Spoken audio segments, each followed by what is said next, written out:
Linear equation one variable X plus 1 is equal to 0. ఒక English letter ఉంటుంది.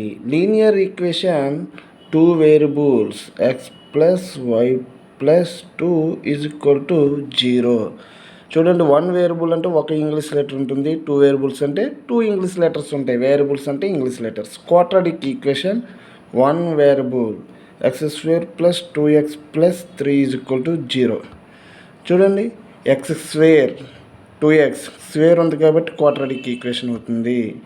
Two variables x square plus 2y plus 3 is equal to 0 అంటే x y రెండు ఉన్నాయి కాబట్టి quadratic equation two variables. Next cubic equation one variable x cube plus 2x square plus 3x plus 4 is equal to 0. చూడండి, ఇవేమీ లేకుండా only x cube ఉన్నా అది cubic ఈక్వేషనే. Next cubic equation two variables x cube plus 2y square plus 3x plus 2 is equal to 0. English letters రెండు ఉన్నాయి కాబట్టి power 3 కాబట్టి క్యూబిక్ ఈక్వేషన్ ఇంగ్లీష్ లెటర్స్ రెండు ఉన్నాయి కాబట్టి టూ వేరియబుల్స్.